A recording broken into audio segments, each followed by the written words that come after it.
of everything. You? Is that a brand name there? He wearing another brand? I'm not pretending I don't wear brands. I'm a massive hypocrite. My family in America are rich and they keep handing me clothing. And I'll be a damn hypocrite to pretend I don't wear it. But I don't let it define me. I let my African clothing define me. I wear Arab clothes too. I don't let the, you see, what people, you. Yeah, me. What's about You. Have you swatted up since I last saw you? Swatted? Have you want to learn anything since I last saw you? I remember our first encounter. I remember our first encounter. I remember you. Hear that? Hear the question? Hear the question. Listen to this question. Salam alaikum. Some guy just asked, is he Muslim? 2 minutes ago, now he's asking, is he I'm a Jewish? Greek. There he is. Hey, brother, what did you ask my man 2 minutes ago? Muslim. And what did you just ask now? Everybody want me to be what? What did the Commodore sing? Everybody want me to be what they want me to be. I'm not easy. It's not easy when you try to fake it. It's not easy. It's not easy. Right? No! Content, are you ready? I want to make a point about clothing. It's a sidebar. I want to hide this a little. Can you hold it for me, Goldie? Yeah. Hide the brand. You're not going to get up and run up following another more important. You know what I mean? Okay, cool. Assalamu alaikum. Peace to everyone out there. I want to make a couple points. People have asked me to discuss South Africa and what happened recently with the attitude towards the other Africans coming in. I will discuss that, but I won't discuss it from the point of view that people want me to discuss it. People want me to say, as a Pan-Africanist, I should utterly and unequivocally deplore that speech that policeman gave regarding the presence of other Africans in South Africa. What he was saying, if any of you all saw that clip, was that there are certain towns, certain areas that are so swamped with other Africans. You see, I'm being careful. I don't want to call them expats. I don't want to call them immigrants. I don't want to call them refugees. But I may have to use these placeholder terms for brevity's sake. This police officer was really expressing not just misgivings, not just apprehension, but he was denouncing the preponderance of other Africans settling and trading in parts of Johannesburg, parts of Pretoria, different parts of South Africa. Most people, I understand, are of the feeling that this is absolutely wrong. Now, the truth is this. We are all Pan-Africanists here, but I have to put my hand up and say I've never lived, I've never traveled, I've never visited the southern region of the continent. I therefore am not in a position I don't have the luxury of being able to talk about this place the way people who are living on the cold face. They have it to do. They have the struggle to contend with. They know best what they're going through. So I have to approach this subject with caution and with tact. That's how I want to start this discussion. You have a country like South Sudan, new country, the newest country in Africa. What you have are similar situations brewing. No sooner has independence come than ethnic tensions surface. Now, if ethnic tensions can surface in Africa's newest country, having learned, or supposedly having learned the lessons of previous countries in Africa, how much more would it be a problem when people who come from outside the country come in with no knowledge of the culture and customs and establish themselves? Ostensibly, I'm saying ostensibly now, at the expense of the local population. Let's unpick that. Let's unpick that last bit. The local population was the last part of the continent of Africa to be freed from slavery.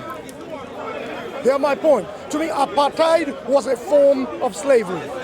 And when people confine their conception of slavery to the diaspora, Brazil, the Caribbean, North America, I think they're making a big mistake. when people understand the kind of trauma that was visited on the continent after the Berlin Conference of 1884. So I'm not just talking about the place, the regions that were depopulated due to the slave trade. I'm speaking about after the Berlin Conference of 1884.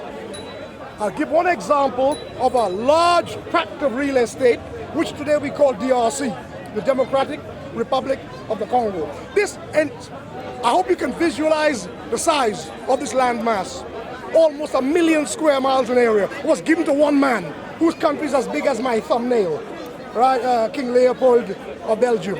It was his personal fiefdom, and he exploited it for the purposes of growing rubber plantations, and people, slaves, virtual slaves, who were unable to bring in their allotted quota of rubber, had arms, had limbs amputated. Sometimes a hand, sometimes an arm, sometimes a leg. I am told some women had their breasts, one or other of their, were amputated. So I'm trying to say this. For those who think slavery has not affected the continent in a very enduring manner, think again. So we move now from the Belgian Congo, DRC today, further south into, because if I stay with the Congo, I will go on to tell you how just up to, in recent times, over 10 million people have died in the Congo as a result of other African countries interfering for the coltan, the copper, and the cobalt of Eastern Congo that's been carted away to supply everybody's mobile telephone in the West. And African leaders are complicit in this. But apparently, content, that's not our discussion today, so we should move away from the Congo and go back to South Africa and talk about the Bantustans, how people were put on the most unprofitable pieces of land, whether they were Tswana, whether they were Kosa, whether they were Zulu, and left in these areas to languish, and this system, apartheid, was called separate development, i.e. separate but equal. We know it was a ghettoization of people in their own land. Caucasians, man. They fought, this is being taped, try not to interrupt, because it will be an argument too. Yeah, and so as the brother rightly said, and I have to correct something I said last week, this brings me to the subject. I said to Sister Golda, who is hiding from the microphone, from the camera there, I said to Sister Golda, come Sister Golda. Don't be shy. Sister Golda asked me last week. Don't be shy. All right, let's keep it. Sister Golda asked me last week whether I consider the Afrikaner to be an African. And I said categorically no. Let me tweak that a little. Any person working for the upliftment and the independence and the self-determination of African people can become an honorary African. But what we know about human beings is generally humans are tribal creatures. They vote with their constituency, and most Afrikaners today live in what you call Volksstaat. They live in gated communities, heavily reinforced, and most of them have the mentality of Eugène Terre Blanche. Has any of you heard about the notorious Eugène Terre Blanche? No. Of course, from his name, which is French, you know he's not an Afrikaner from the Boer Dutch. He is a Huguenot of the French Protestants that had to flee from Catholic persecution, and they were given refuge in South Africa. White South Africans, I must admit, never established a university till at least 300 years later. They were mostly illiterate, and for the most part, they lived in caravans and had only one book, the Bible, which perhaps no one could read except the visiting priests. So the truth is, to some extent, there is some argument for saying that they were Africans, to the extent that they identified with the land. But like I said, this is the goal of last week, they did not identify with the land's people. And it is in that context I think they cannot be classified as Africans. Now, coming to this police chief who does not want other Africans in South Africa, he is saying this. He's saying the demographics are the problem. The numbers are coming too thick and fast, and they are occupying areas with a kind of disdain and disregard for the local population. How are you, my brother? You all right? So you're happy with his swag more than mine? Let's keep the flow. Let's keep it. But my swag is prettier than your swag, my G. Don't get jealous. He's always getting on Just to me bring your about swag in it. Bring your swag in it. You're always telling me to flavorize, Africanize. I don't know, uncle. I don't know. Brand name. So Now let's carry on the let's conversation. get back. So what we're looking at today is a situation where the idea of Africa open to all Africans is a noble ideal. It's a very noble sentiment viewed from above. That's what I want. What I want is all Africans to make this continent strong so that we can make this world strong. More and more, we're moving into a world that is one world. So, one world will benefit from Africa being strong. So I don't hold with the idea of Fortress Africa. Even less so do I hold with the concept of Fortress South Africa. I don't hold with it. But that's me speaking as an outsider, having 3 square meals a day and having a nice sofa to sleep on at night in London with central heating and hot water. There are many people in South Africa whose politics is confined to bread and salt. And when they are trying to implement this grand dream of Pan-Africanism, all Africans are welcome wherever, they have to understand that they know, they feel it in their heart that the incoming people do not have Pan-Africanism as their beacon that impels them to come to South Africa. They came to hustle. They know this. Please, let me land. They know this. No, we are speaking about blacks. They're not colonialists. They're like everybody who is trying to earn a dollar. And this keeps happening today, you know. People keep throwing themselves in conversation they don't know nothing about. Anyway, that's what I'm trying. We're talking about xenophobia. Sorry about that, uncle. I know you get frustrated. You cut my wisdom, bro. Sorry. What we're having is a situation where poor people are thrown upon other poor people. The difference is, for the African from South Africa, he looks at the foreign African as a person who does not identify with him. He sees this the same way perhaps a Ghanaian may see a Lebanese. I've come to take and carry out. The Lebanese may sit and eat palm nut stew with you. He may marry a black woman. He will wear African clothes. I have a picture I took recently with a Lebanese. He's wearing this Dansiki Yoruba clothes. That does not mean he invests his money in Ghana. They cut down all the trees, they do all this logging, and they take all of the wealth out back to the Lebanon. Now, these other Africans who come into South Africa are viewed in that way. We need to get into the hearts and minds of those people who are feeling aggrieved by the presence of other Africans and try to see both sides of the story. It is not enough for me to sit here as a theoretical Pan-Africanist who has never visited the southern region of the continent and pronounce on these people. I started off by speaking about King Leopold in Belgium in 1884. The Belgian Conference. I went on after the Berlin Conference to talk about apartheid. I spoke about the Boer. And what I'm trying to do by building this up is saying that there are historical differences in the colonial experiences that make the South African different from other Africans, to the extent that, like I said when I started, their slavery only ended in 1994. I want you to get that in your head. Not because a person speaks Tswana or Xhosa, that man is more African than me. No. He has, whether he speaks his mother tongue or not, he has undergone, arguably, a worse colonial experience than perhaps I did, because our people very early established, since 1838 in Trinidad, we established black trade unions. They brought in other ethnic groups to destroy, to break the back of black trade unions. People like Marcus Mosiah Gov, we had leaders who were already negotiating right after slavery.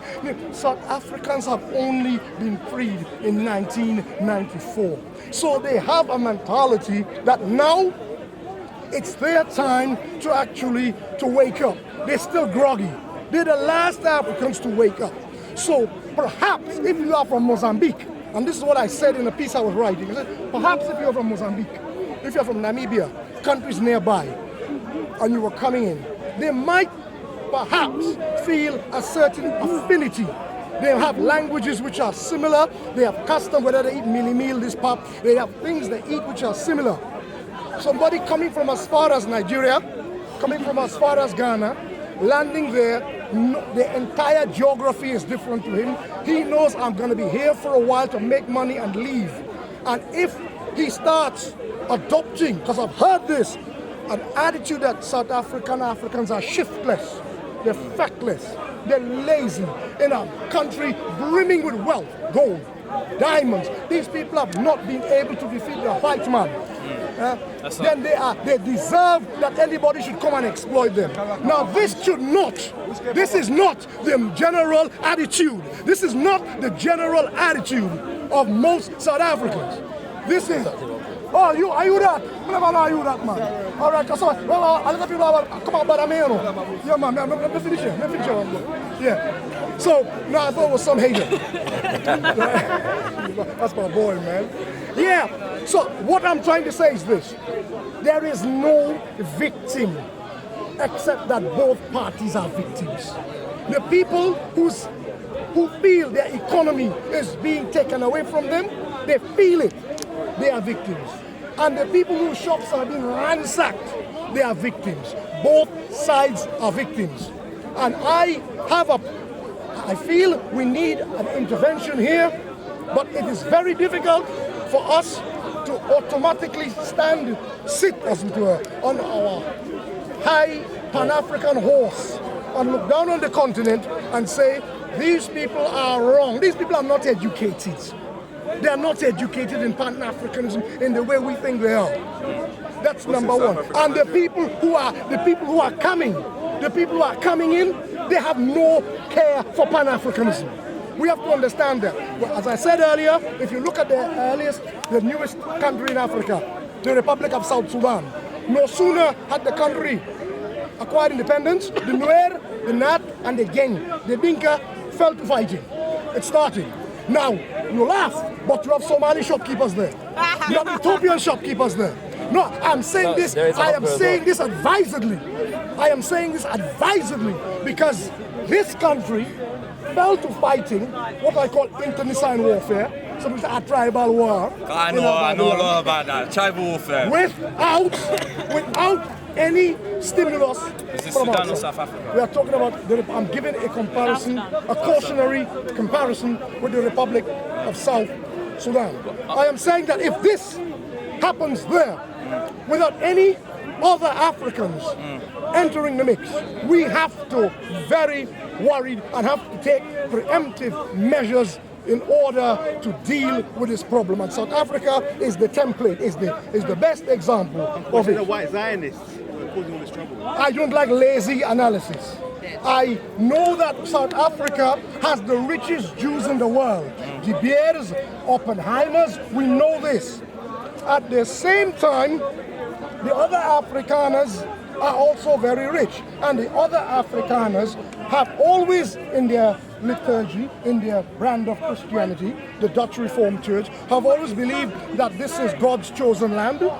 They are God's chosen people. And all the Africans are Canaanites, children of the curse of Ham. They've always believed that in the Dutch Reformed Church. I don't know if they have excised that from their credo, but that's what they believe. That the land. So I wouldn't even blame the Jews in toto. They say it's white people in general. Yes, I think we have a problem with white people in general. Now, here's the problem. You take where I live in Harlesden. Yeah. I see youth robbing youth. I see blacks fighting blacks. And I remember when I first came to this country, I saw the same thing in Brixton. And I used to say to these kids, because I just arrived from Trinidad, and I was very strongly Afrocentrist from young. So I came and I started talking down from not understanding the local politics of Britain. I started speaking from my high horse, saying to them, there is a group, you all don't know this group, in those days was Combat 18. This was the National Front. They used to wear the big Doc Martens and go around beating the black kids. Skinheads. Yeah. And I used to say to these black kids fighting each other, why don't we unite and go and fight Combat 18? Go to their headquarters in Cannington and I can't finish what I was about to say. I just have to On the camera. We understand. We can project, you know. Yeah, we can, you know. Now, Yeah. I am saying I did not understand the local dynamics in this country. To understand is not to excuse or to exonerate. but to understand is to get a handle on the problem, right? When you are struggling, you lash out against a perceived enemy that you can handle. Jamaicans say, "Doppy known for frighten." Trinidadians say, "A monkey knows which tree he can climb."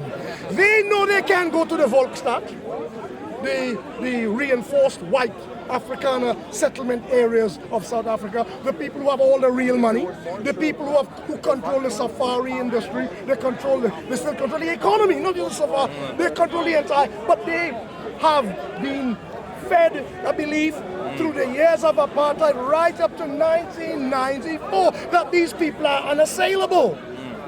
You remember when the Black Panther leader Huey Newton came in front of his disciples and said, "I want to teach you all something, repeat after me. F, Whitey." I don't want to swear on the camera. And they were a little bit, they were taken aback.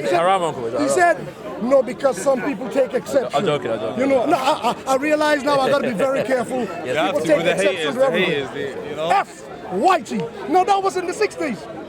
Now look, how much later on South Africans are playing catch up. 1994. So they're Yes or no, police. Uncle, though? Yes or no? Go, come on Yes or no? in. Yes or no? Yes or no? I only say yes and no because there's been liberation movements in South Africa for time. Yeah? You know what I'm saying? You know, but even from before that, because for example, just as one example, during when Marcus Garvey was strong on the continent, the strongest areas of his organization were in South Africa. You know what I'm saying? They had trade unions there from that time as well. You know what I'm saying? And so there's always been a liberation movement. In fact, and even closer, so even under apartheid, we know that about Soweto and them kind of things. These are all elements of a movement against the colonizer. You know what I'm saying? So they always had strong movements in South Africa. The other thing though is that a few years ago it wasn't the Nigerians that were being Somalis, Ethiopians, but still are. But the key ones, video I sent you. but the key ones were the people from Zimbabwe. A couple years ago, the news was that people migrants from Zimbabwe are being attacked in South Africa. This was like 2017. There was Somali 2017, yeah, you know what I'm saying, and that kind of thing. So I'm only saying that to say that it's not as though I wouldn't want to give the impression that the people of South Africa have been not politicized at all. Yeah, and have not been fighting back for time, for a very long time. And lastly, I don't want to interrupt you, I want to finish. Just to say that there are also people, yeah. So I mean, the most prominent that we know of at the moment is Malema, Julius Malema, and the EFF, who are a strong movement, yeah. And around them there are other strong movements who are also speaking out against what has taken place with a minority of people. So I think that tapping into what you're saying, whilst I agree, it's not correct for us to judge, especially without understanding.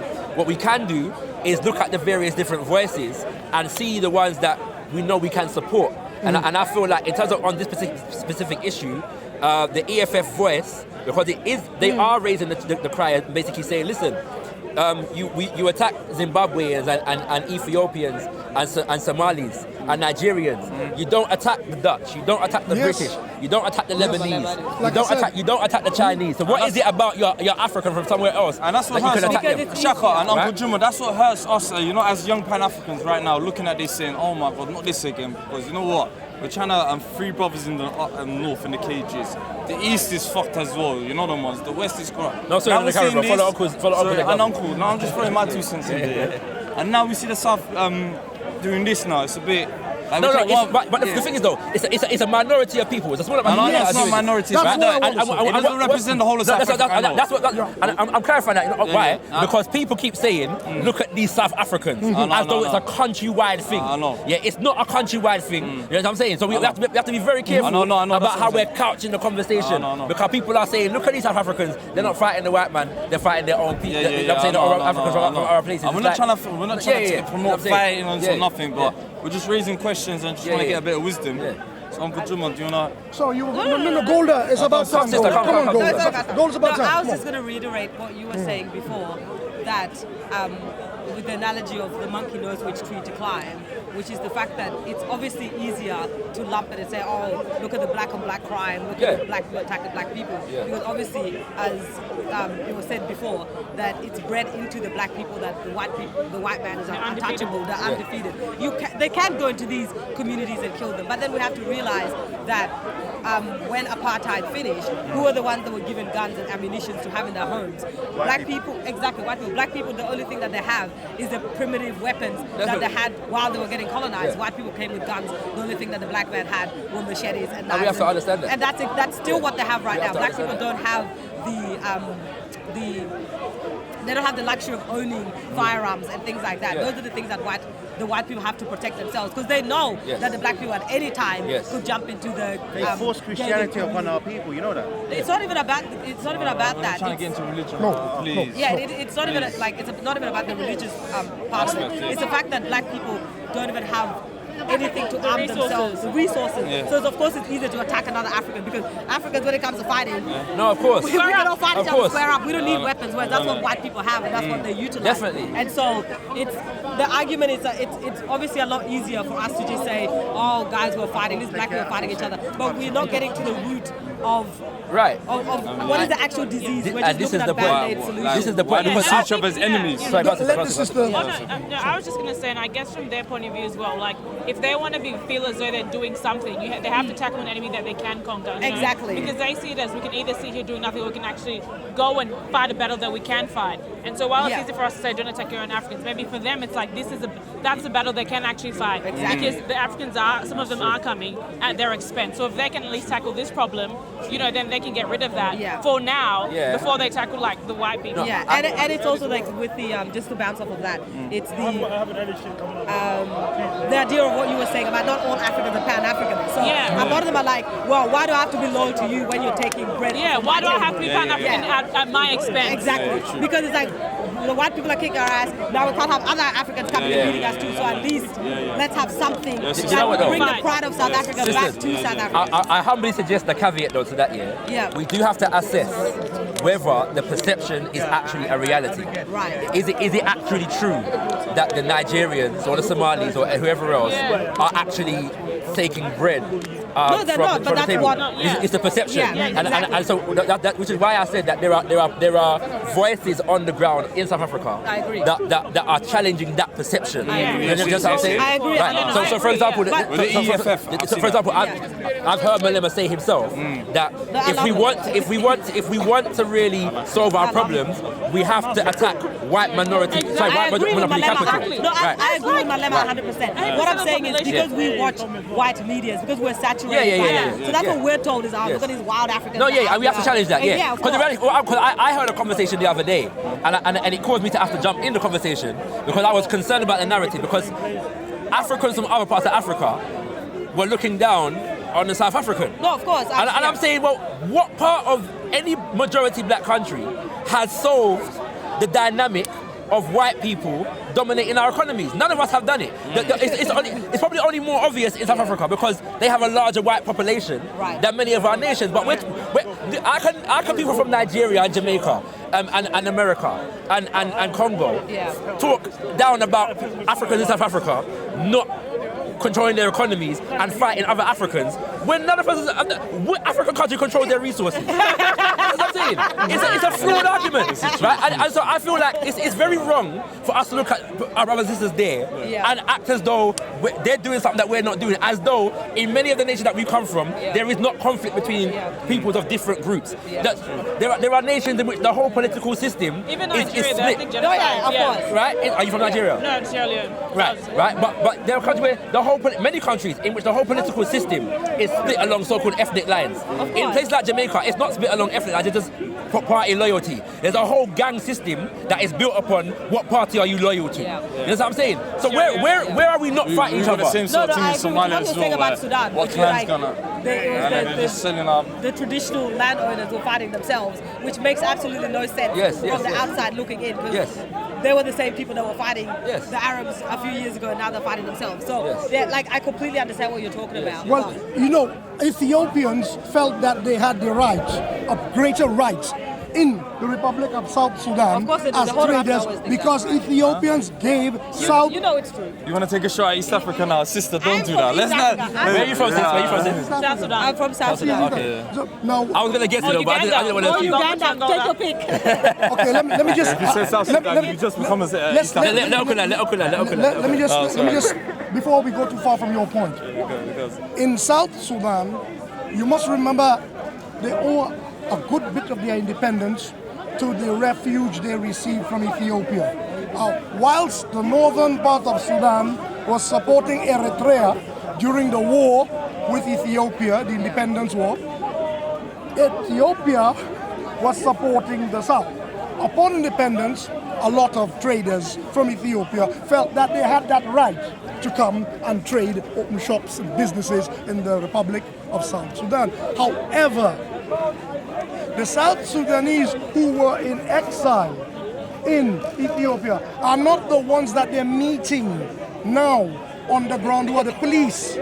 The ones who they are meeting now on the ground, who are the police and the local security, are people who felt we've never left, we've never run away, we never were able to. We fought the northern Sudanese to a standstill, and now people who look like them come and usurp us in our country. They don't have the, whether they do or not, it's about facts. But like the brother young Mandaka is saying, it's facts versus feelings. This is what people feel. It's feelings that got us into this Brexit mess. It's feelings, but it's real. It's feelings that established the Zionist state of Israel. Theodore Herzl, I don't want to go into that history. Let's stick with, come back from Brexit and come back to Africa.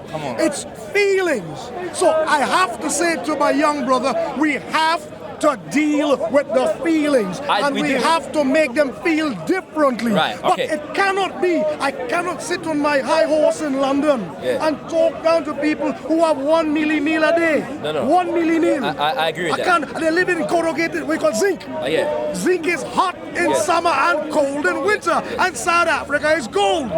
So, in a sense, when I was making my comments as a Pan-Africanist top down, I need to go to the ground up.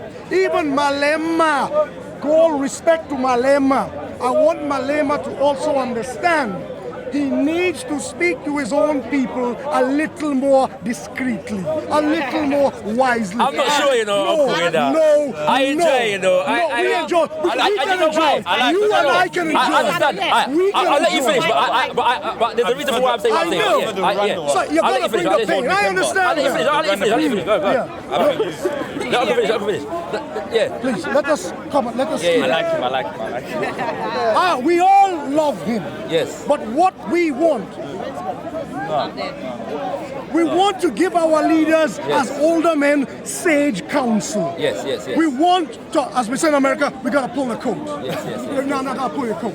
We need to do that because I understand the hot-headedness of a young revolutionary. I understand myself, you know. and we need it. I get it. I accept. But the House of Commons needs the House of Lords. You're going to understand it. Council of Elders. I hear you, Uncle. I hear you. I do believe, I love his energy, I love his approach, but at the same time, I want people who live in those shacks, who don't have self-belief, because to only have been freed from, I'm coming back to my point, I've heard you. Yes. I'm not riding over what you said. No, I have heard you. I respect it, but to have been a slave till 1994. No, I totally hear you. It's not an easy thing. I didn't look at it from that angle. No, it's a fact. I never looked at that. You will, because in slavery too, we had our freedom. Yunus Muhammad Bath in Trinidad, who was the first architect of repatriation. He bought slaves from working on plantations. He bought them freedom and took them back to Sierra Leone from Trinidad. But from every, in that you got to the Creole, some of the Creole. Yeah, I'm Creole. You also have Maroons too, where you got the Nova Scotian Maroons and so forth. But what I'm saying is, whilst you have all those movements, that's why you are continentals. You continentals have to know about us. It is now for you to know about us outside, because we spend a lifetime going home. Not all of us. I told you 17 years. 17 African countries. I've not been, as I admitted on camera, I've not been to the South. So that's why I don't want to stand here and talk about, the way I will talk about slavery in Mauritania. I've been there and I saw it. And I mix with them and they speak to me. So I can speak stridently and I can speak with a certain amount of fervor and denunciation about it. But I don't know the travail of the ordinary black South African who has been living in a Bantustan on unproductive land, pushed there by the white South African, and browbeaten and made to feel he cannot live like a poor, like a white African. Allow me respectfully to challenge one of the things that challenge you said, your way, right? challenge your way. That's how I learn. Indeed, and we're learning as well. That's how we all learn. All right? But I find justification in, because I've heard this before, that Malema should tone it down. I find justification in his tone based upon the reality that he has to face. Malema comes to prominence challenging the kind of comfortability that had developed within the ANC. Complacency. Right, right. And so in the sense of the fact that South Africa is not just a nation, that was enslaved really until 1994. It was a nation that was never afforded the human right of true justice because of what took place following 1994, whilst Mandela was the president, and since. So this illusion of this multicultural society has been fed to the people, Rainbow Nation, has been fed to the people, and the people are living in this illusion without experiencing the benefits of it. So within that context now, a younger generation, Malema represents not an individual, but a younger generation, and an older generation. Let's not make it look like the elders are not thoroughly annoyed. There are many elders that are, because for example, may she rest, as an ancestor, Queen Mama Namzama Madikizela, Winnie Mandela, was an avid supporter of the EFF, even as being a member of the ANC, and she never disavowed them. She always wanted to continue doing what they're doing, and in her spirit, as an elder, the mother of the nation, she was, in her spirit, she was EFF, but she was loyal to her party, and she tried to revolutionize her own party. So I'm saying that even among the elders, that spirit exists, but in an environment whereby the nation has been washed over by an illusion, it often takes that kind of a sharp voice to pierce. You know what I'm saying? What is going on? You know what I'm saying? I agree. I agree with that. I do agree with that. I will still maintain that we need both. We need both, and there is context. But essentially, your point is more correct than mine in that particular regard. I do agree with that. I'm humble. No, please. I was just going to say the only issue with, because I do like Malema's vigor and I do like the way he speaks, but the only problem is sometimes, as we were talking before about emotion and things like that, he can come off quite, because obviously he's still very, very emotional about what's happened to the black, rightfully so, of course. But my fear is what will happen to him will be probably what happened to the likes of Idi Amin, the likes of Biko, the likes of Sizulu, the likes of... Did you say Idi Amin? Yeah, that's a controversial one. Idi Amin is I'm not controversial to me, but I'm just saying. There were some things where he said, obviously he lost the plot later on, but there were a lot of things that he's done for Uganda that... I totally agree with you. And, most people wouldn't mention that. That's why I said that. Go ahead. Because I don't care about people's feelings. And also the late Mugabe, which is how he started off, which is carrying... Are you talking about Mugabe, Uncle?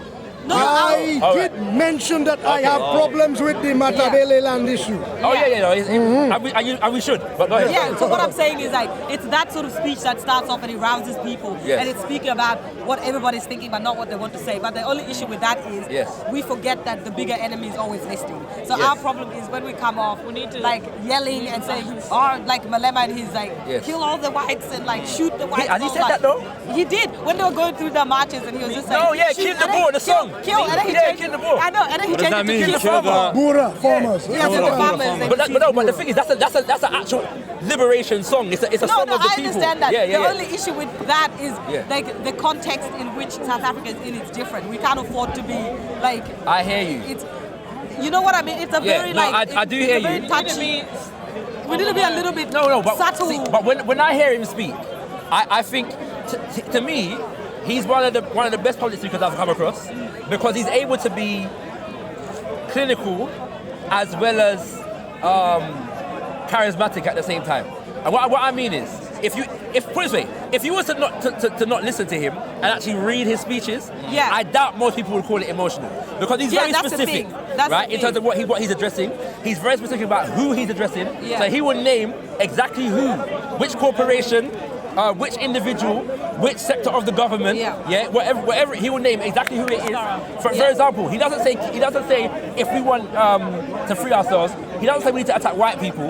He says we need to attack white monopoly capital, for example. Right. You know what I'm saying? It's a very specific statement. Yeah, he's very specific in that sense. And all I'm saying is, if you're dealing with a situation whereby Africans are coming from other parts of the continent and they're being attacked, if we're dealing with a situation, because it's not just a xenophobia issue, a sister was raped and murdered the other day, and it's raised the issue of the Nigerians. No, she's from South Africa. The sister, right?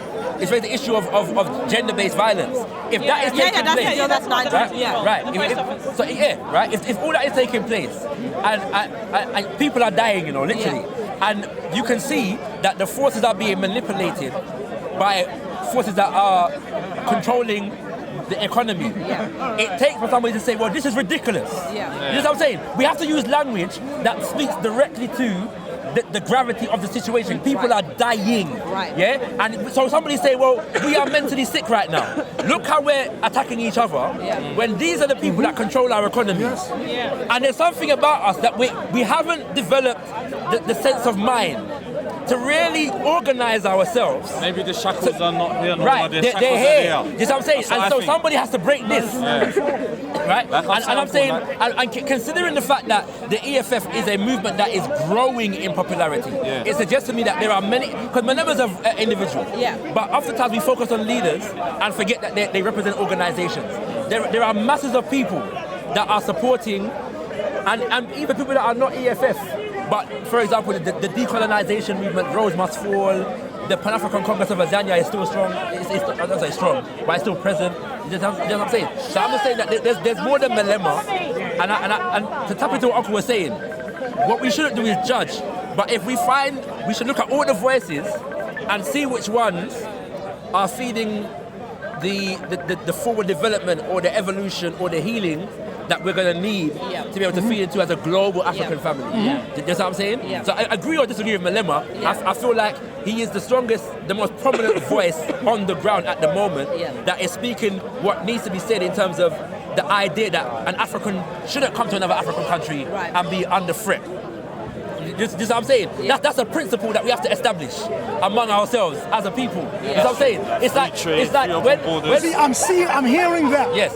As a theory, but I am seeing on the ground how people living on the ground in corrugated shacks perceive that. And now we need to provide solutions for their perception. We have to change their hearts and minds. And we can't keep theorizing at them. We need to find a way to make them understand that these incoming Africans are not their enemies. So what would you suggest, Uncle? What would you suggest? This is where I have a problem of culture. I started by saying perhaps we need some sort of education in culture where people can feel the same as each other. If people are not feeling the same as each other or feeling bridges between each other, if perhaps some Nigerians come with an attitude that these people are feckless and layabouts and we are workers and they are shirkers. If they come with that mentality, the people are going to feel it. If you don't sit and say, let me try to eat pap and mealy meal.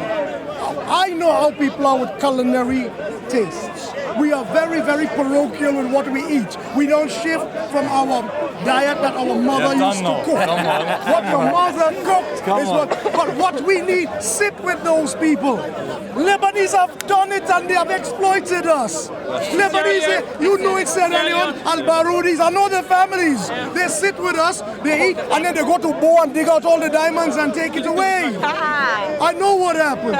So we need, as Africans, to be sincere about this. We need to sit with our own people. Marry from the people. Sit with the people. We don't do that. My Somali brother. That's what I said. I told you. You trade, I trade. My family directly from Jamaica, but my ancestry is like mostly I believe in evolution. Mostly from Ghana, so yeah. Listen, this Somali brother likes a couple. This Somali brother likes. He's a Somaliland. It's all the same for me, I got you. You see this guy? I got you. I like my Show the camera. I like Show the camera. I believe in more of a unity. I'm a unity. I'm a Pan-African unity. Yes, I can say. but it has to be real. We need those people coming in. Need to be told when you're coming in. You're coming to a part of Africa climatologically different from where you come from. Don't assume that this is Igbo land. This is not Akan country. This is not Kumasi. When you're coming here, move accordingly. Yeah, it's true. Be one with the people. Give credit. I know you are struggling, your shop is small. But don't act like the people, you ain't gonna pay me, I ain't gonna see you here, I ain't gonna see you again. The Chinese come in our country and give credit. Lebanese come, they say, you want to buy African, let's sell all the African this thing. They come and there's a wedding going on, there are 10 women, they say, pay me next week. That's a Lebanese man.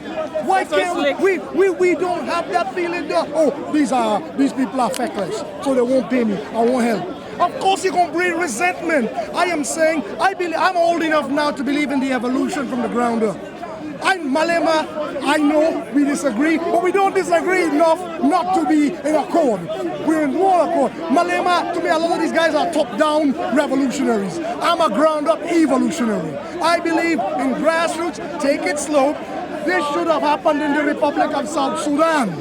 To me, what happened there is a tragedy for Africa's newest country that should have learned the mistakes of all the African independent countries that came before. And to my sadness, the Republic of South Sudan did not learn the mistakes of other African countries around it. And that's what I'm saying, brother, young Madraka. Forget about incoming Africans to South Africa. No sooner had the Republic of South Sudan got independence, it kicked off immediately. A country that should have learned. All right. So what I'm saying is, it's we're expecting a lot from South Africans looking at incoming people speaking different languages and living apart from them, when in African countries that should know better, they haven't been doing better. And I'm not looking for excuse. You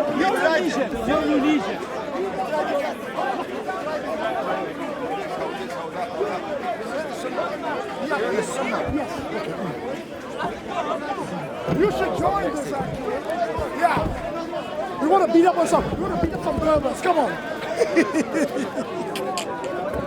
How are you? What time did you come? Okay, let me just. This is not washing backside.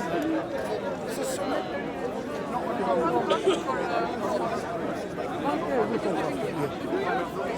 okay. So the crowd is. Come sisters. I don't want to be. I like when there's sisters around. You know what I mean? So I feel that. Huh? Oh, I apologize. But you need a Somali woman though, you know. You need a Somali woman. I don't discriminate, my brother. Like I said, I like my jerk chicken, my, curry goat. Oh God. An equal employer. It's all good, King. It's all good. I remember. Are you filming? People, let's come in a bit closer. I remember it was around 1980 when 2 million Ghanaian workers were kicked out of Nigeria. It was around 1980. Yeah, Ghana must go. Yeah. They were working as technocrats and doctors and teachers. They had very good jobs. And Ghana was considered to be the education center. Of course, prior to Ghana, the leading intellectual light of the whole of West Africa was Freetown.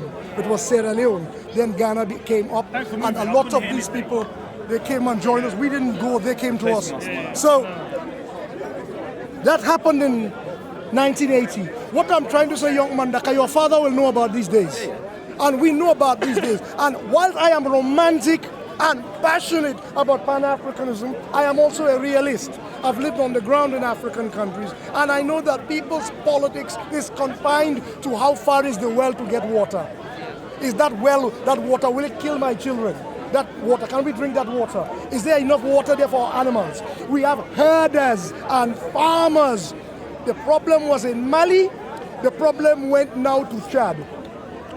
Niger is in between. They say Niger is a haven between a Sahel conflict between herders, cattle farmers, not just cattle, and farmers.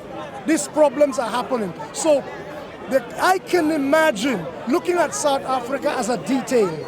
Really, now that I put South Africa in its wider African context, it's a detail of conflict over resources. And yes, one of the problems we have to deal with is this fear, this respect for the white man that needs to be tackled in South Africa. That is the problem. But apart from that problem, we do have in other parts of Africa conflicts that require our attention. And today we're looking at South Africa, but I just put for the wider context the Republic of South Sudan, and then I put now Mali and Chad with herders and farmers. You know, I always talk about that. It's not just Fulani. You have the song, everybody like to jump all over the Fulani, but it's you're wearing a Fulani hat, so you better not jump on them. And you look like the Fulani. I got this from Ghana. I was bought from Ghana. That's a Fulani. No, I'm very aware. But apart from the Fulani and the Dogon in Mali, further to the north, you have the Tuareg or Amazigh fighting with the Songhai. It's the same problem. Ever increasing desert and scarcity of water resources. And our people, the continent, is at war with itself. Allow me to expand upon something that you were saying, though, because it appears to me, when I asked you about how would we solve the problems, and you said... South Africa. And you said that there needs to be some kind of... Get down with the people. Get down with the people, right? Because I know you spoke about Pan-Africanism in theory, but what you just said is a Pan-African principle. Yes. Right? Just what I'm saying, that kind of idea of building upon our commonalities and you know, expanding upon them. Strengthening them. Because the reality is that when it comes to many different groups, for example, like I said, prior to it was people from Zimbabwe. And there is culturally speaking, there is a serious closeness between... They came from South Africa. South Africa, they also called. Mzilikazi is the father of the Ndebele people, who was a general in Shaka's army, right? You know what I'm saying? I was telling you about that before. Right? But the point is that consciousness, though real, is not what people are operating on, if that makes sense. You know what I'm saying? So it's a program that needs to, our understanding of who we are as African people needs to develop and expand. Exactly. You know My slender knowledge of South Africa also tells me that even within the boundary of South Africa, the other ethnic groups have a little problem with the Zulu, especially from the time of Mangosuthu Buthelezi. From the time of Shaka? From the time of Shaka. Well, Shaka, he started damn thing.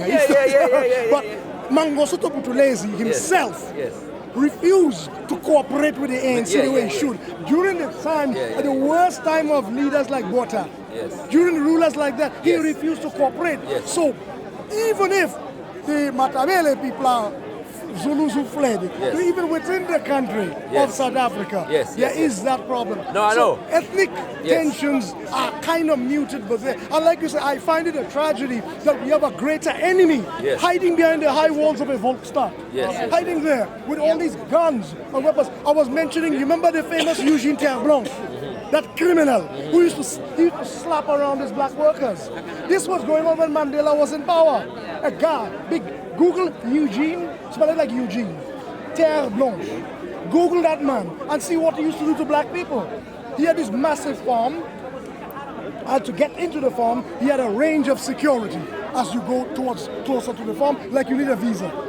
And he used to be in there slapping around his black workers, big, fat South African. And these guys were allowed to continue behaving like this. And so it tells me that whilst we had a heightened sense of political awareness among some South Africans, for the mass of South Africans, we still need to get them there. They weren't there. I don't think the masses were there. Well, I hear you. I suggest then that the only thing that we can do, so as not to look down upon, is to just support the voices that we do hear on the ground that are speaking positively into the situation in a resolutionary and evolutionary manner, if that makes sense. That's what I'm saying. That's what we can do. So when we see those voices, we make sure, for example, that when we're having conversations like these, or we're covering them on our YouTube channels or whatever, we give voices to those people and not just read an article about South Africans attacking Nigerians. Do you know what I'm saying? Like, just say, no, there's this group over here that is trying to solve the problem, and they're doing it in this way. This is what's happening on the ground to try and bring some more unity in the situation. These are the people that are actually directly challenging the bears and other, you know what I'm saying, foreign companies, national companies that are dominating the resources of the continent. We need to give voice to the people that are on the ground that are acting on the situation. You know what I'm saying?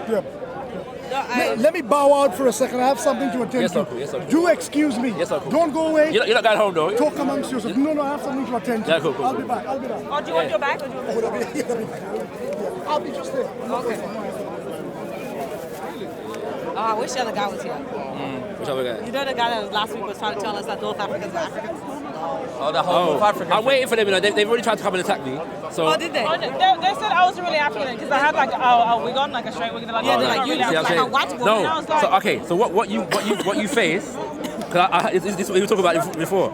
The whole conversation started with a conversation that I had with somebody the week before, right? That's your fault. Right, it's my fault. I apologize, right? You know what I'm saying? So yeah, I'm waiting for them to come for me again. What did but he we'll say? But to be honest with you, I didn't start anything. Me and brother, Neither did we. right? Neither Right, did exactly. we. No, They would've left you. but they came on a heightened sense of whatever because of the conversation we had. Me and this brother and another brother were having a conversation. One of the guys that you were talking to last week came in a conversation and decided to Curly head accept. one? Right. And decided to try to poke holes in my Pan-Africanism, for example, because he said that I'm not dealing with North Africa, I'm only dealing with Sub-Saharan Africa and whatever. Right? So and this is the three of us having a conversation. He injects himself into it Exactly and what happened. challenges my thing. Like... Right? You know what I'm saying? So I was answering him, and he brought in all kinds of different things. So yeah. Did he bring out his DNA test? Yeah, 2%. He brought it. It was in the video. Yeah. So the important question I have here is what bothers people about a certain skin tone or Africans or sub-Saharan Africans coming together and talking about Africa, like how we talk about freeing our brothers and sisters in cages in the north, about the xenophobia in the south, the war in the east, that we're killing each other, the corruption in the west. And then we want to focus on the better side, better in Africa as well. So to me, what gets me is what bothers you lot about it? What Africans come together? Because a lot of people get nervous about that as It's well. very simple, bro. People have been living of unearned privilege for centuries. Yeah, and they know that once Africans start talking, their privilege is in danger. That's all it is, bro. And I think that's the problem with a lot of these North African countries, you know, because a lot of them are post the Arab colonization, and their allegiance isn't really to Africa. Of course not. You know, yeah, exactly. And they know. And they know, and that's why they get bothered. And because it's interesting, because he was saying, whether they like it or not, Algeria has the biggest army. We're going to take over these countries, the whole continent. And it's like, if you Who were said that? The kid, old mate. And I'm just like, if you were a real, Pan-Africanist, you wouldn't be saying that, because I've never heard a Nigerian person say, we have the biggest time, we're going to take all of Africa. Exactly. Yeah, and he's like, whether you like it or not. We've got the most populous country, the biggest economy. Yeah, and he's like, whether you like it or not, we're here to stay. And I'm like, you almost sound like a white person colonizing Africa. And that's the problem. And the thing is, like, a lot of them, it's like, when it's convenient, they're African, and when it's not, and then when it's like, but they always want to separate themselves. Be like, yes, we're African, but we're not like those backwards African. We're like these, we're more advanced because we're more like Arabs or European. Yeah. But then they want to try and gaslight us and be like, we're not like that. What are you talking about? Okay, my people, I don't want to play. Let me play devil's advocate. Yeah, that's fine. Obviously, how about some of them? Because they don't have certain identities that maybe just maybe, because when the uncle Tunisia came, watched the video at the end, and he said something to the brother, and he agreed with it, and he said, majority of us are from Greece, we were invaders, we have came and invaded. The kid did agree with him. It's live, it's evidence on the video, yeah?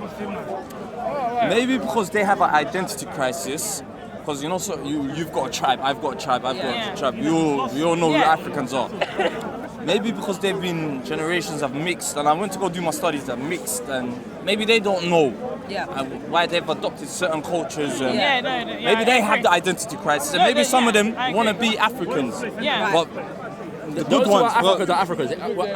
I hate. Sorry. Go ahead. No. I was just Some of them want to be African. Yeah, Shaka. I was saying that. But I was saying your identity crisis is not my problem. Yeah. You know what I mean? Or you shouldn't make it my problem. Yeah, exactly. Yeah, exactly. Yeah, in the sense. So Now, sister, the same thing. The thing I don't like as an East African as well is, because me and them we share a religion, the majority of them. Not, and again, I like to remind everyone, not all Arabs are Muslim as well. Yeah, exactly. But the majority of the ones that we do share a culture with is like, I just lost my words right now, man. Just took it. They want to play Arab when they want to play Arab. As an East African, I understand that. And when you want to play African, you want to play African. Where you, that's the bit I don't really like as well. Because the minute I talk about Libya and people like us, our brothers and sisters locked in cages, men and women getting raped, I'm not that Arab. The minute I talk about Yemen, I'm not that Arab. The minute I talk about the Syrian, I'm not that Arab. So I'm thinking to myself, you saw what happened the other day, when the guy came. That's what I'm thinking. Another Algerian tried to come to me earlier, right? And when the guy said, but there are people black people that are discriminated in Nigeria today, right? At 1 minute he was admitting it, the next minute he was denying it, exactly, right? But he wanted to come and challenge me, tell me about how I'm racist. I said to him, go and address the racism among your people them in Algeria. Go and come to me to tell me anything about racism, right? And this is the point, because they know. They already know what is going on in their nations as regards to black people. So all of this is show business and deflection. Exactly. That's right? what we That's all it is. See, what I was saying was, my family, we come from Sudan. So in Sudan, obviously, there's the south and there's the north. Yes. And there's a divide, and there's a reason why there was a divide in the first place. And I was telling him, and he was like, yeah, well, like, just being completely dismissive. I was like, there's a reason. Sudanese people, it's not even just the fact of religion, that is a huge part of why the divide happened. But it's because South Sudan, we have an allegiance to Africans. Because and I was explaining to his other friend that being an African is not only like the optics or the phenotypes of looking like an African, but also having allegiance to Africa. Feeling Africa. And also contributing to the cultural and racial fabric of Africa as a nation. And they certainly don't. We didn't come from anywhere, and we don't have this we don't have to do a DNA test. We don't have to do DNA tests. I don't have to shake my family tree. You know what Somalian looks like, innit? You know what I look like. You know what part of the world I'm from. Exactly. So that's what I was saying, sisters and brothers. Maybe just now they're tapping in and realizing, we do have an identity crisis. No, that's what I thought. No. But I'm saying. I don't want to miss something. Sorry. I was saying that, like, the idea of, like, they can have the identity crisis, but that's what happens when you colonize another country, because you don't live there. So say, for example, my family went to Saudi Arabia. Do you think everyone's going to be like, hey, welcome us with open arms and be like, yes, these are my Saudi Arabia? No, don't have that. I swear, right, left and center. There'll be a complete difference. Obviously, first of all, I don't look like it's Saudi Arabia. I don't have I can speak their language, all of those things. Right. That still wouldn't matter, because the way they treat black people is always at the bottom. So they come to Africa and they expect us to sing Kumbaya in the village and welcome them. And like, you wanna come through, they have, and it's not even that, they don't recognize the issues of what's going on with black Africans. Like God was saying, they gaslight us and say, this isn't happening. That's not how we think about it. It's total hypocrisy. You were on camera last week, you might as well talk now. We're talking the same subject, that's why I see you keep coming around. The only thing is, because I don't want to mix up the two issues. There is a genuine activist movement, Yeah, you can feel, but you can do that outside. No, what I'm saying is, because what he was using, where I am concerned, I'm not sure if they brought it to you, was the issue of Berbers. Yes? Yes, they were. We went on about that for 5 hours. couldn't prove that he was a Berber.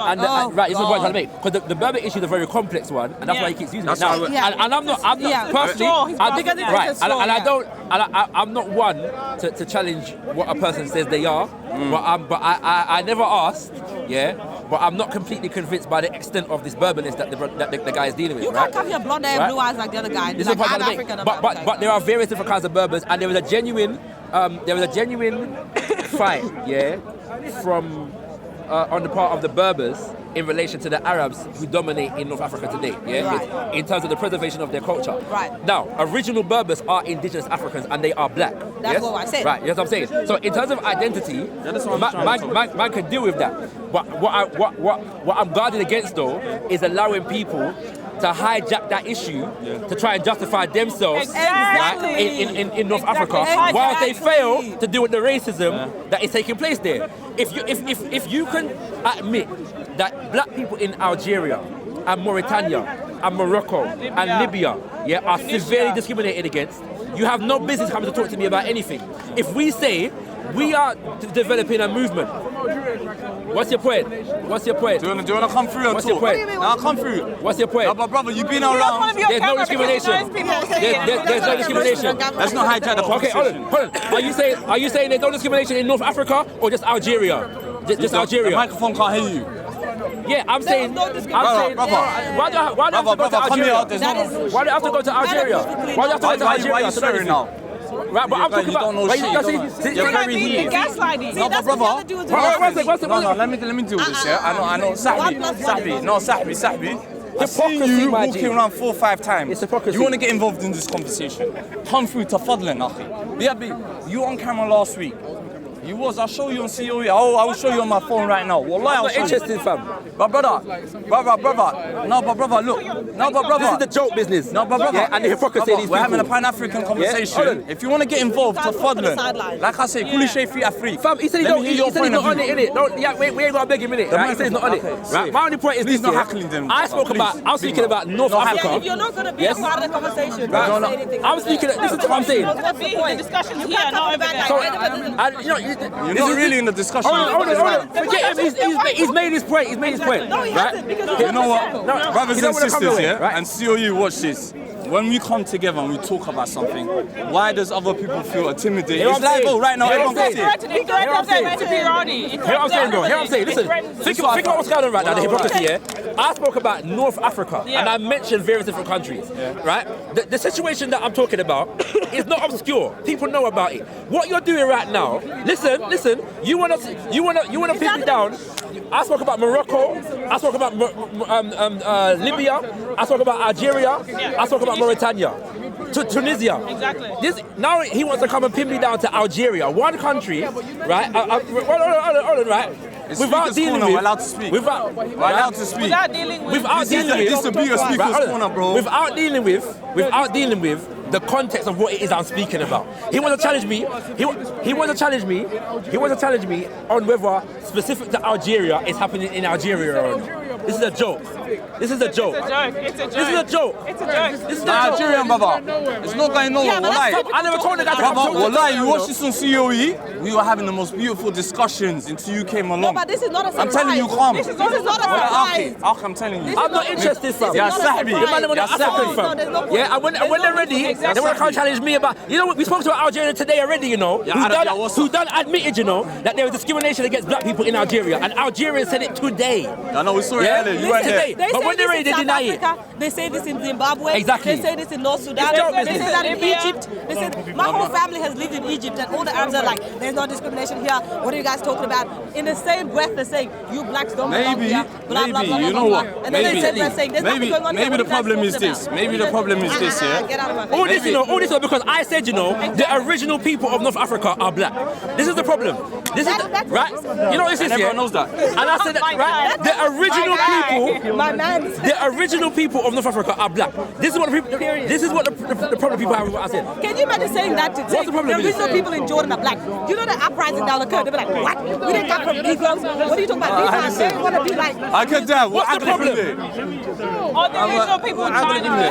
What's the problem? People in Japan are black. The original people of North Africa are black. What is the problem? No, the guy last week he was like, You know what? when we got there, it was a desert. See, and my we didn't want that. friend. Like, so But what? it wasn't always a desert. So what? That's the point I'm trying to make. Who cares? They're Exactly. nomadic people. Exactly. If I wasn't there in I spring, mean, that's what they say about Australia, where we're from. No one was there. Oh, Yes. there's called Terra Nullius. No, do you know what it is? There's no Do you know what I people find here. that? People rubbish. They tried to say that about Somalia recently. There was no one in the East Africa. I was like, whoa, there's Ah, cave there's no one in paintings. East Africa. Sister, you know that? They say it all My the time. Somali sister knows that as well. Huh? Yeah. No, about the Arabs as well. Yeah, It's a joke thing. It's No, hypocrisy. do you know what we No, talking and about, you know what I sister? told him last time? I was like, so you're saying with African Americans, so what African Americans can't claim their African heritage because they have one white rapist along their family line. Does that make them white? No, it doesn't, because it wasn't their fault. That's just like in Africa, the reason why certain Africans don't look like the way they do. Because of you people, because of the rape and the genocide that happened. But like you, with that one ancestor that you probably raped, all of a sudden that makes you a Berber. Exactly. Get out of my face. And then he's like, I have an ancestry DNA test to prove that I'm Berber. Yeah. And it says North African. I'm like, that's Anything. And he's like, my DNA test can say, oh, 1% from West Africa. I told him Get out, man. Let me wear that garment. Let me do that North African DNA thing is a trick, yeah? Because it's so vague. It's so vague, right? But when you delve into it, when they say North African DNA, what they mean is DNA is vague. not necessarily, but it depends. It depends. No, the original black, obviously. Yeah. We're saying the ones that live there are under Before this. invasion, colonialism, before... We're saying that it's that black people it's were there, vague, so yeah. therefore it's Well their done, family. Well done, you're good. It's vague, yeah, because not necessarily because DNA is vague, but because the designation they put on it, right? Because listen to this, right? When they say North African DNA, what they mean specifically is the DNA of a group of white people that live there. That migrated thousands of years ago and lived there from time. Exactly. So they define it as North African as though it's indigenous to African. But that DNA strain comes from outside. Exactly. Yeah? That's the point. Where are they going to find the DNA of the original African from? Get out of my face. That's what I'm trying to say. Now, when they have studied it though, the oldest things they find, as far as DNA-wise, in North Africa, the oldest people they find are black people, yeah, that are related to the people that they call Sub-Saharan Africa. What is this Sub-Saharan and Saharan Africa in the first place anyway? Yeah? Other than a designation their way trying to separate. distinguish black This gentleman's got his hand up. I'm going to respect it. Because you were Black moving people are the across best the people, block. you know. Thank you. know that. Thank you very much. Thank you. That's what Always that's what moving it's across the very block. true. So I you're live with a everywhere. black family, yeah? I live with a St. Lucian family, yeah? My foster carers and that, All around the yeah? planet. I don't like them because they're rude, yeah, but they whip up some good food, you know? Thank you very much. Yeah. Thank you Right, very much. yeah. There's something else going to what is that going to say? Sub-Saharan separation and distinction. Yeah, when he was telling us, he was like, oh, there's no such thing as an ethnic African. I was like, Yeah, he's like, how do you know you're African? Did you do a DNA how do test? you I'm know like, the fact that I don't have to do it, but the mere fact that I don't need you. Right. Now, this there's a is... reason why even Africans in the islands, Africans in America, there's a reason why we all connected to Africa. Why? Because what they look like. Right. Because we know damn well that's where they came from. They don't need to do a DNA test, even if they have And then white he's like, DNA see, with them. your hair is straight, so you straighten your hair, I'm more African than you. And I was like, so my straight hair and your curls make you more African, but you have white skin, blue eyes, but you're still more African than me. Nonsense. He's not like anything. Bushad. He's like, oh, you might have an Arab name too. So like, and I was like, I was annoyed though, because I did watch the video. video and I saw the two of you going at it, but I understood that there was peace that was not on the camera.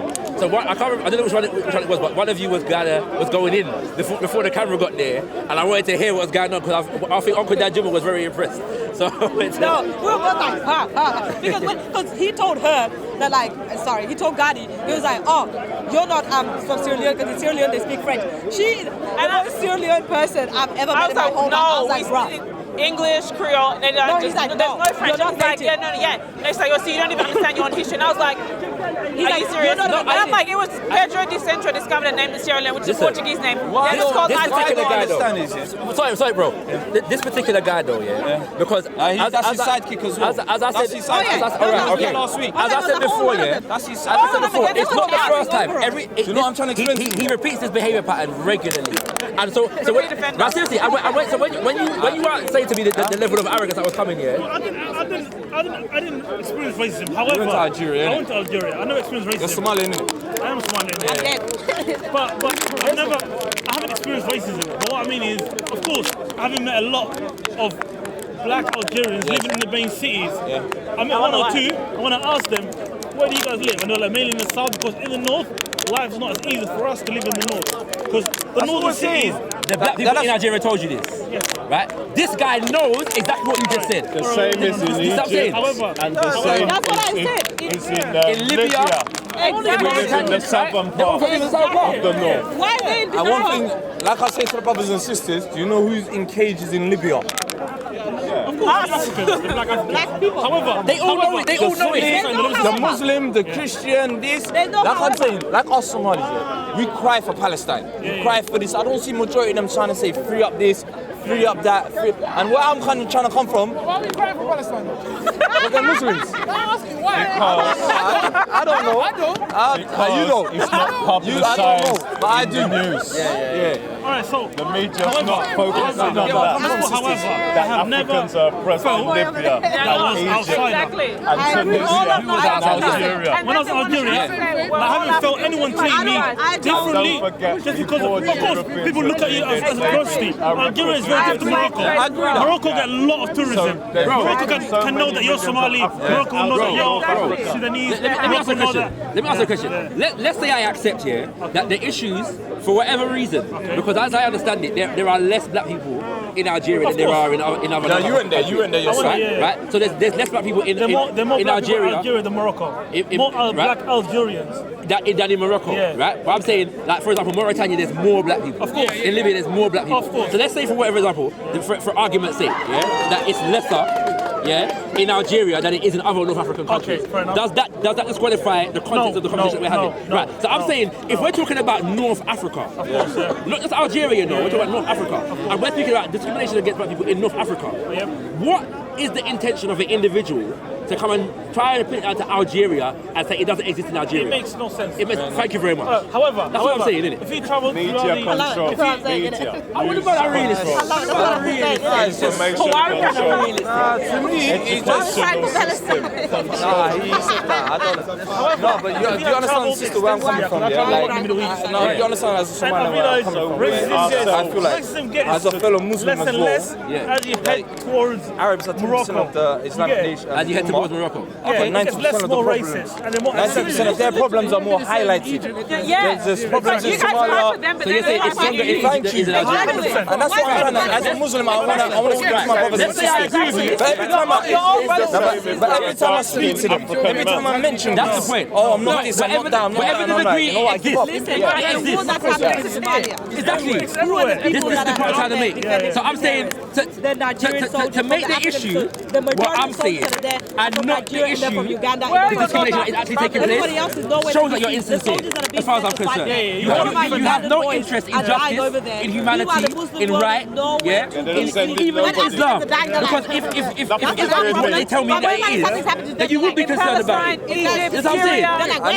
What I want to realize, so a lot of my Muslim brothers and sisters, half of these countries, like, you know, with Palestine as well, the minority are Muslims. So we should just support them then. That's the issue we have to deal with. It's like, that's the African problem. It's like, as a Pan-African, when I'm going through stress, you can't come I'm in getting and come in cages. an argument. You don't want to highlight that. You don't want to speak about that. And then I say, when the Palestinians and the Arabs are locked in cages, I'm crying, I'm fighting for you. But you don't want to fight for me when we're locked in cages. And that's the problem with black people. Yes and no. Yeah, that's the problem with black people. They're so easy. Like our partners is what kills It was us.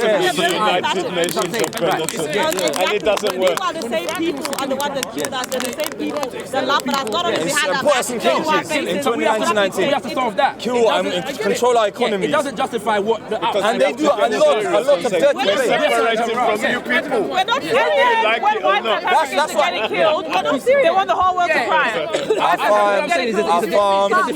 Fast track, they get fast track. They want to get fast track visas to Australia. The white and New Zealand. One other thing we need to talk about Pan-Africanism that pisses me off as well, innit, How comes that you see you're from Sierra Leone, I'm from Somalia. How comes I can't travel to your country with my passport? Because we need to build a Like bloody railway European and line. the Chinese and the Arab can come in left, right, centre. They don't need Not papers. just that, you see, we have to look at our leaders. If our leaders were smart, they would build high-speed railway to join all our countries together. Ethiopia to Djibouti Then has we already can done that. all They've already visit done each that. other and know the continent properly. Yes. Not be cut off and isolated from one another, where our leaders just bring in the Chinese or the Indians or the British. But then we try to or go the to French. China or India and look what happens to us. Thank you. With our passports. It's our leaders' Why are fault. we giving preferences to people who don't even take care of us? That's what I'm saying. We need to start talking about open borders, open free trade with Africans. Free trade, like you see how Europeans go in and out of The their country. passport. Why Where's our can't we? African Union passport? So you can go anywhere you want. And nobody can tell you where you're going. Do you know the worst thing is? No. Do you know the worst thing is? North Africans get looked down by other Arabs. You know the main Arab country.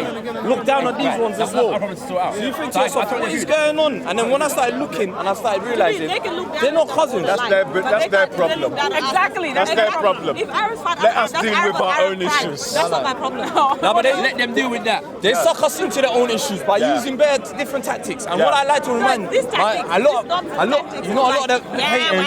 of the haters in the comments are gonna say, Khalid, Astaghfirullah, they're Muslim. I'm like, not all Arabs are Muslim, and my Muslim brothers know that as well.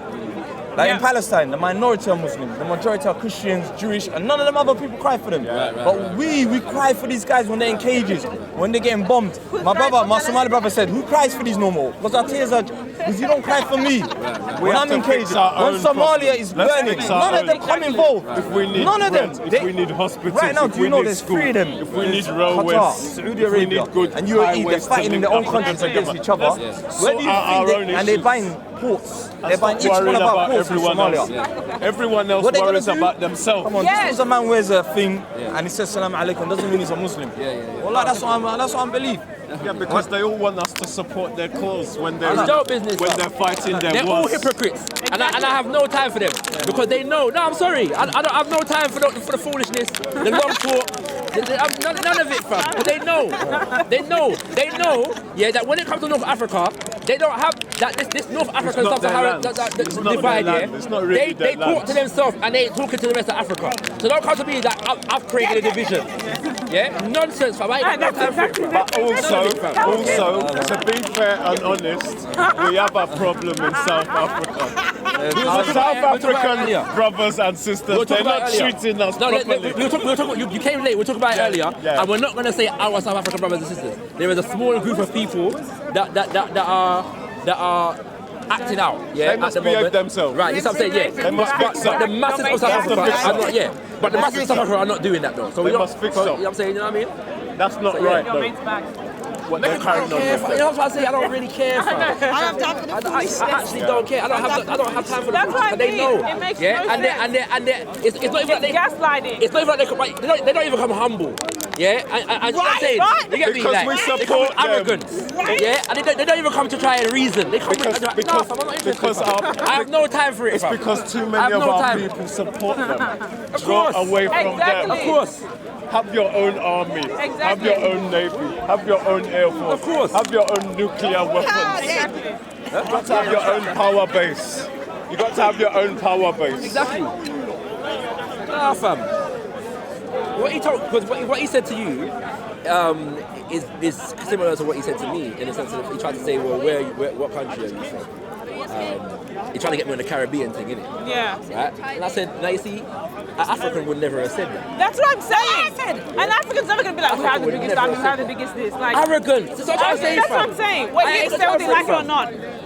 The fact that you're here to stay means that you came from somewhere else. Exactly.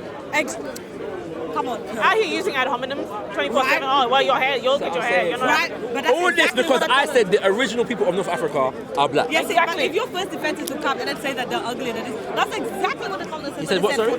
Like, oh, you guys are like, what do you say? You have wonderful hair and you're this, and the other. And Well, don't live in Africa then. Don't live in Africa. See, that's Find one step somewhere away else of to saying live. that, like, oh, you want Move back to civilized Saudi people. Arabia and leave us alone. This is what we've been saying in Sudan for And I want to make it clear, yeah, that because what they did was they jumped on. There were bare people here last week on this Berber issue, right? And I never, us too. right? No. Because like I said, it started from the week before, and I never said a word against Berbers. Yeah, not one neither word. did we. Right, exactly. I never said one word, one solitary word against Berbers. And I challenge anyone to find anything that I said against Berbers. Anyone. Mr. IC3. Yes, sir. Nice one. Good one. Nice one, sir. I ain't got no time for them, fam. They're hypocrites. The whole of them. And then denying the racism. Oh, Algeria, we treat black people like. Yeah. It's like, oh, it's fine there. It's like, of course you would say that.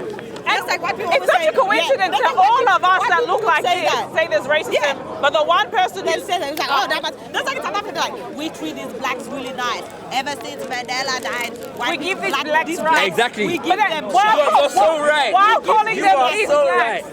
We give these blacks jobs. We give our people. We give these blacks. We treat them nasty. And they have the nerves to tell us. Exactly. They have the. It's like in America when segregation was finished. We told these niggas that they're now allowed to come to school, and then they have the nerves to be ungrateful. They're hypocrites. Start accepting anyone who claims to be African. That's the problem. Because that's what Chinese do. I've lived in China all my life. You know, I was born there. My grandma was born there. I'm Chinese. You think they're going to be like, yeah, you are? And even if I was going to be like, yeah, well, my great-great-great-great-grandfather is Arab, so you guys have to accept me. They'll be like, exactly. Accept you. You're way too black. Your nose is way too wide. No. And we're allowed to just accept them because of a DNA test that said 2%. Not African. Obscure African. It's our fault, He's like, where's your DNA test? And then he was like, I provided her with evidence. We accept everyone else. Yeah, like, that's tied up with some Wikipedia site that's like, one paragraph and I'm like, that's not evidence, Sam. That's not evidence. We've got to be more ruthless now. No, they're out of order. No, Africa should have been. They're out of order. The way you talk. I don't have this foolishness. They're out of order. You've got to assert your Where's our identity, and your culture and language. That's what makes a people. I think Egyptians were mixed. But to go a level higher, I don't know how to entertain that system. Alright, let's go. The way you are just so nice. Identity. Believe me. Where do you come It's from? fundamental. Where do I come from originally? But the next level, once you know yourself, you've got to then create allies. Because the beast is too big. A lot of people they underestimate the size of the monster. I hear what you're saying. Would you agree with that? I hear what you're saying. That a lot of people they say, okay, we're going to clarify. That's African in this to learn it. You claim to be Nigerian and African. Clarify your identity, make your position beautiful. You're making your position clear. This is who I am. Yeah, but also your physical dress is a manifestation of clear ideology. So you know This what is you're my about. culture. So This is my language. Try and grab it. This is my way of life. Where do you get those shoes from? I don't have to be like anybody else. I'm unique. Unique identity. Now, I'm saying that phase 2, Yes. once you've got your position, Yes. right, you can then start to negotiate Yes. with allies Yeah, definitely. against the beast, because people don't understand the nature and the size of the dragon that they're fighting. The beast has got I agree with that. traitors and spies. Yes, in because his that's camp. what Hannibal was doing. You know the story of Hannibal. Yeah. So a lot of people think that. People that are strong can create allies with anybody they want to. That's right. Without losing themselves. Yes, Yeah. that's right. So when Hannibal was arriving, the people think, oh, he just got a big army and then march into Rome. No. Hannibal, he lost half his army on the way down. So and he's still going to fight. Right? So that means that this guy's serious. So Hannibal's there and he's saying, right, okay, you Gauls. Obviously they're going to be white people. Frenchman. Did say, And Spanish man. you're being battered by the Romans. The Gauls are thinking, oh, I wonder if this Guy could come and help us out. No, but they're always thinking, I wonder if this guy's an idiot going up against Rome. So they've got to decide how strong you are, whether before they ally with you. They're not going to ally with somebody who's weak. Yeah, you've got to be tough. Because the Romans going to come after them afterwards. But once you see Hannibal knows his position, holds his own, they link up with him. Allies, it's the only way. Otherwise, they will surround you. Your enemy will surround you. You have to stay strong. Yes. And There's something I want to show you a bit later. And like you're saying, have all those military and economic links. That's right. But it's, as Shaka was saying, you've got to establish yourself and make your identity clear. Shaka, can I talk to you for a minute? Yeah. Show you something. Look. That's all right.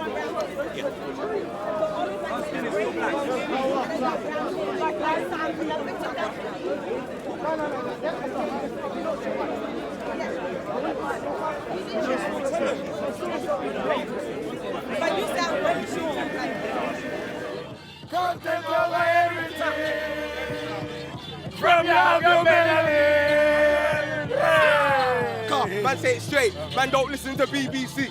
Man, don't listen to ITV. People who says this. I don't want to say exactly who, but it's been propagated online. that the Shias have sex with babies, that the Shias are this, the Shias are this, and then you're telling me that I'm demonising your group, but you're demonising your minorities. I can't take you seriously.